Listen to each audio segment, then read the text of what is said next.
सूरज की किरणों में अमृत का वो प्रकाश, हर नई सुबह के साथ यीशु राजा है अब। अंधकार से जो लड़ती उसकी वाणी है आप, उसकी वाणी है आप, उसकी वाणी है आप। अमृत वाणी, अमृत वाणी, अमृत वाणी, अमृत वाणी, अमृत वाणी।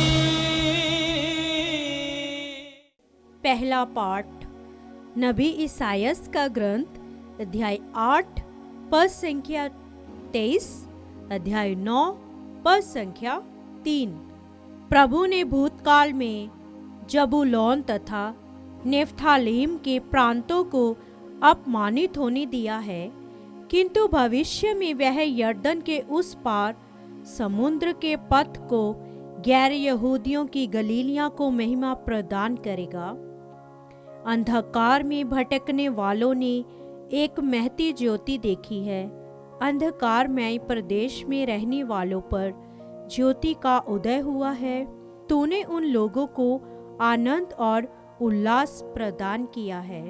फसल लूटते समय या लूट बांट लेते समय जिस तरह उल्लास होता है, वे उसी तरह तेरे सामने आनंद मना रहे हैं।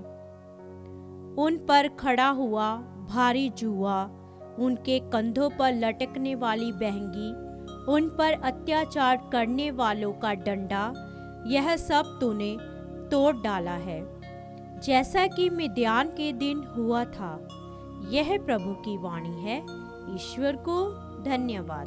भजन अनुवाक्य। प्रभु मेरी ज्योति और मेरी मुक्ति है। प्रभु मेरी ज्योति और मेरी मुक्ति है। प्रभु मेरी ज्योति और मेरी मुक्ति है, तो मैं किससे डरूं? प्रभु मेरे जीवन की रक्षा करता है, तो मैं किससे भयभीत हूँ? अनुवाक्य।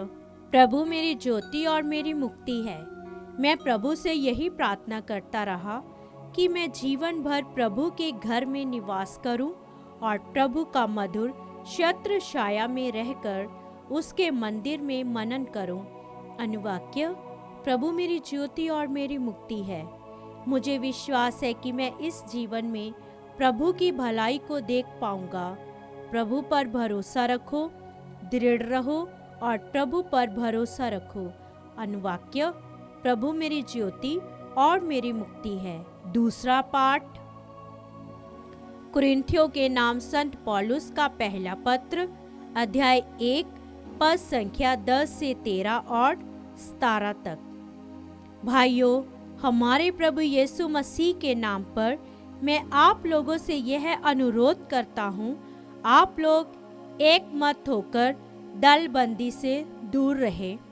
आप एक दूसरे से मेल मिलाप करें और हृदय तथा मन से पूर्ण रूप से एक हो जाएं। खलोवे के घर वालों से मुझे पता चला कि आप लोगों में फूट पड़ गई है।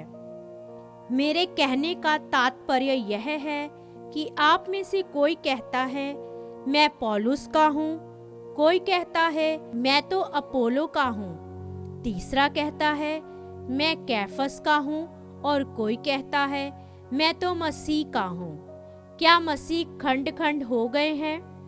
क्या पौलुस आप लोगों के लिए क्रूस पर मर गए हैं? क्या आप लोगों को पौलुस के नाम पर बपतिस्मा मिला है? मसीह ने मुझे बपतिस्मा देने नहीं बल्कि सुसमाचार का प्रचार करने भेजा है।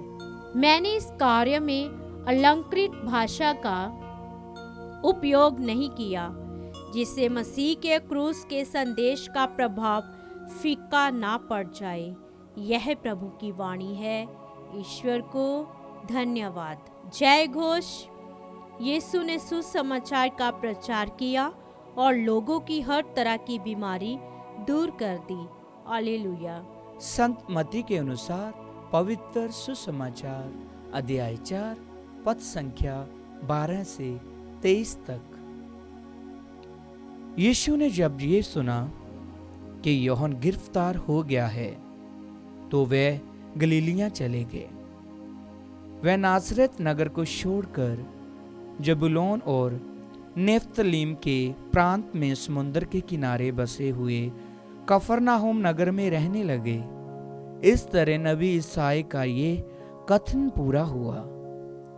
जबूलून प्रांत, नेफ्तलीम प्रांत, समुद्र के तट पर यरदन के उस पार गैर यहूदियों की गलीलियां, अंधकार में रहने वाले लोगों ने एक बहती ज्योति देखी है।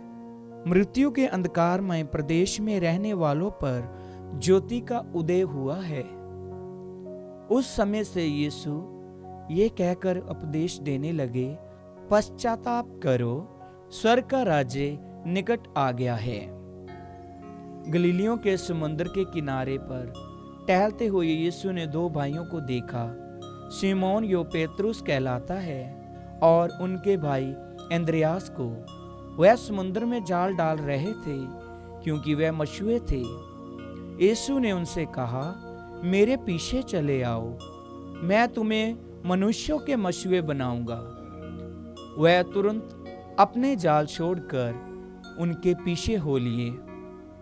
वहां से आगे बढ़कर यीशु ने और दो भाइयों को देखा, जबेदी के पुत्र याकूब और उसके भाई यूहन्ना को।